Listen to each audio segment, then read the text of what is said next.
17 जुलाई 2023 को मुरादाबाद के पोस्को अदालत में भारी संख्या में लोग होते हैं और सभी की निगाहें जज साहब के ऊपर थी कि आज जज साहब क्या फैसला सुनाएंगे।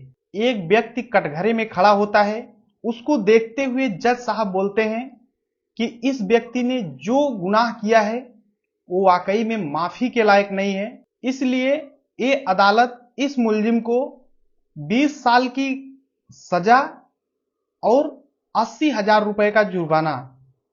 ऐसा सुनते ही जितने लोग थे पूरा हॉल तालियों से गूंजने लगता है और यही पूरी बात जब सोशल मीडिया और अखबारों के माध्यम से लोगों के पास पहुंचने लगती है कि इस व्यक्ति को 20 साल की सजा और 80,000 रुपए का जुर्माना मिला है, तो सभी ये जानने के लिए उत्सुक हो जाते हैं कि आखिर ये व्यक्ति ऐसा कौन सा दुष्कर्म किया था जिसकी वजह से इसको इतनी भयानक सजा मिली है। वाकई में ये कहानी इंसानियत को शर्मसार कर देगी। नमस्कार दोस्तों, मैं विजय शंकर। इस वीडियो को लाइक करना, चैनल को सब्सक्राइब करना और भाई मैं आपका छोटा भाई हूं, आप लोग अपनी राय देना कि मैं कैसे इंप्रूव कर सकता हूं और कैसे बेस्ट कर सकता हूं, और आप लोग जो भी मन हो, आपके जो समझ में आए आप लोग कमेंट जरूर करना। आज की जो सच्ची घटना सुनाने जा रहा हूं यह है उत्तर प्रदेश में मुरादाबाद एक शहर लगता है। यहीं पर पकबड़ा एक थाना है और रतनपुर एक गांव लगता है। यहीं का एक व्यक्ति है जिसका नाम बलबीर होता है, जिसकी उम्र 36 साल होती है। इसकी पत्नी है जिसका नाम रीमा है, जिसकी उम्र 32 साल है। इसके टोटल 4 लड़के हैं, 2 लड़की और 2 बेटे हैं। इसके अच्छी खासी संपत्ति है, संपत्ति ही नहीं बल्कि अच्छी खासी जमीन भी इसके है। लेकिन इसकी एक बुरी आदत है कि दिन भर चाहे जो करे लेकिन शाम को शराब जरूर पिया करता था। चाहे कुछ भी हो जाए लेकिन बिना शराब पिए इसको नींद ही नहीं आती थी। शराब का इतना बड़ा आदी था ये। लेकिन ये जो पूरी कहानी है इसकी शुरुआत सन 2018 से होती है। बलबीर की पत्नी रीमा को एक बेटी हुई थी, सबसे छोटी वाली बेटी, जिसका नाम सीमा होता है। सीमा का जैसे ही जन्म हुआ था तो घर में कोई ज्यादा काम करने वाला था नहीं, तो बलबीर अपनी बुआ की बेटी संगीता को बुला लेता है खाना बनाने के लिए, हेल्प कराने के लिए, रीमा की सेवा करने के लिए। और जब संगीता आती है तो अच्छे से करती है, सेवा भी करती है रीमा की, और उसे अच्छे से समय से खाना बनाती है। सब कुछ सही चल रहा था। लेकिन जैसे ही 2-4 दिन बीतते हैं, बलबीर एक दिन शाम को शराब के नशे में आता है और अपनी ही बुआ की लड़की यानी संगीता के साथ दुष्कर्म करना शुरू कर देता है जबरदस्ती।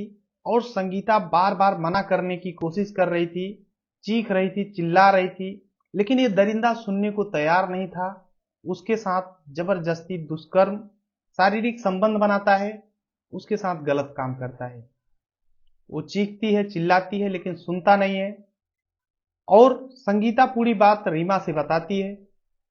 रीमा जब सुनती है तो अपने पति के ऊपर नाराज हो जाती है, और इस कदर नाराज हो जाती है कि अपने तीनों जो और बच्चे थे, बड़े वाले 2 बेटे और 1 बेटी, उसको अपने पति के पास छोड़ करके, और जो जन्म ली थी बेटी सीमा जो छोटी वाली, इसको लेकर के अपने मायके चली जाती है। जब मायके चली जाती है तो बलबीर अपने 3 बच्चों के साथ घर पे अकेले रहता है। अब बलबीर जो अपने बुआ के लड़की के साथ किया था, ये घिनौना कृत्य गांव वालों को भी पता चल जाता है। गांव वाले इसका हुक्का पानी बंद कर देते हैं, इसे गलत कमेंट करने लगते हैं, गाली देने लगते हैं। गांव की इसलिए गांव में चलना इसका मुहाल हो गया था।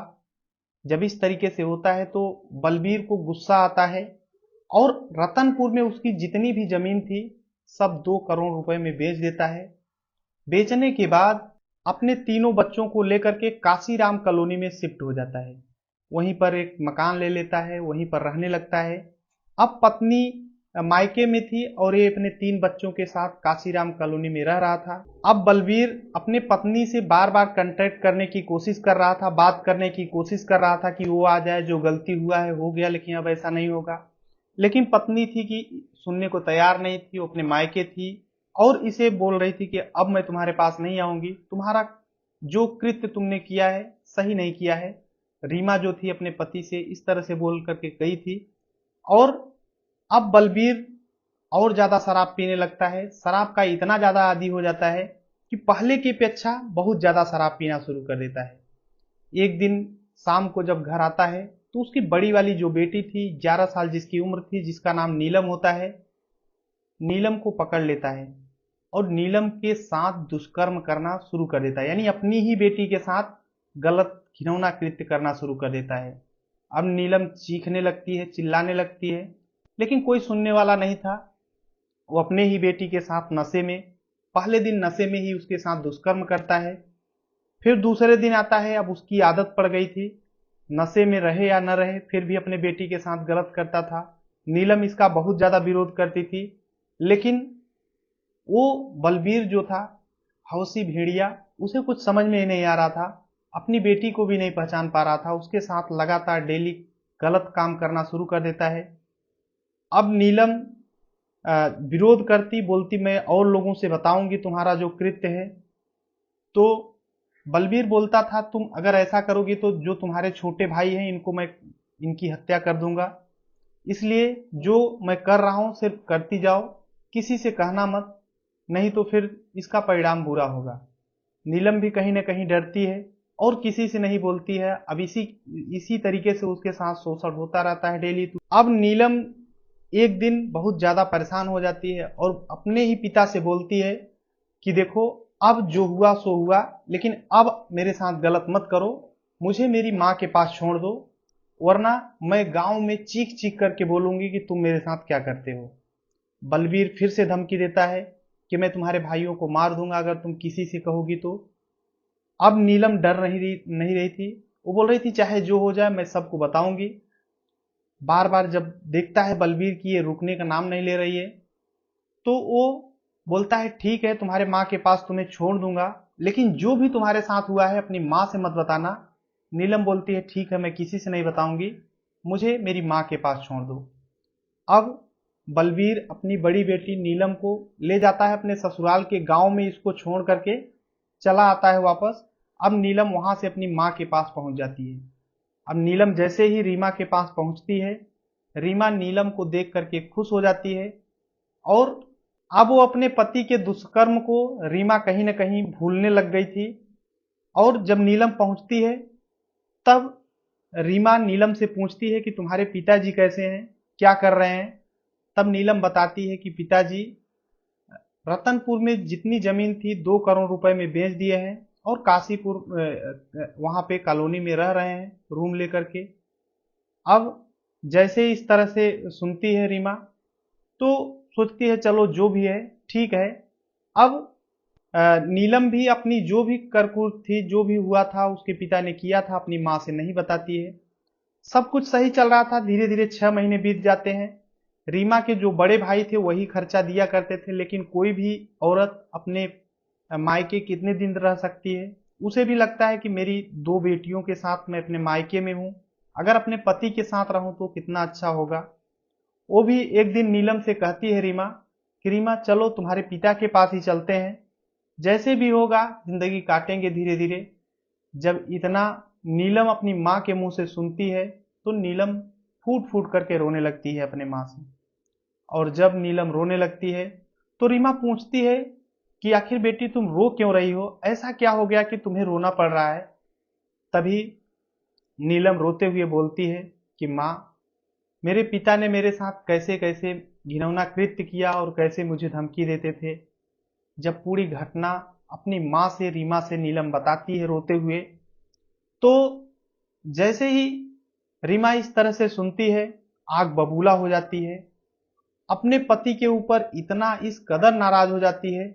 19 जून 2018 को अपनी बेटी को रीमा नीलम को लेकर के थाने जाती है, मझौला थाने, और वहीं पर अपने पति के खिलाफ एफआईआर दर्ज कराती है, दुष्कर्म का मामला दर्ज कराती है।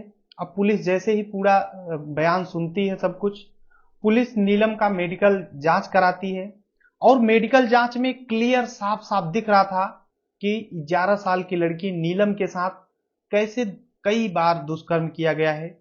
जब इस तरीके से दिखता है तो पुलिस अब बलबीर को पकड़ने के लिए चल देती है और जब पहुंचती है तो देखती है जहां पे बलबीर रहता था वहां पे है नहीं, अपने दोनों बच्चों के साथ गायब हो चुका है।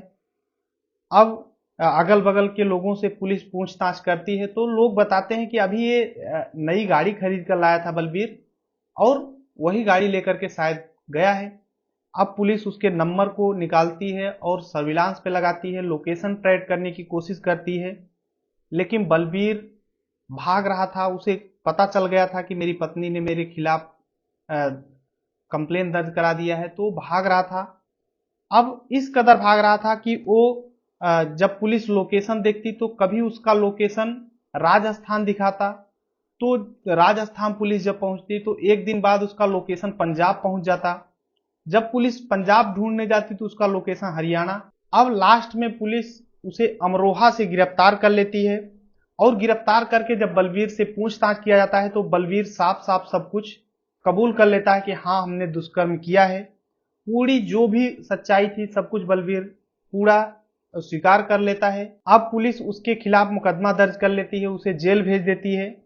उसके बाद 17 जुलाई 2023 को इसका केस चलते हुए कोर्ट में पहुंचता है, और 17 जुलाई 2023 को ही मुरादाबाद के पोस्को अदालत में इसकी सुनवाई होती है।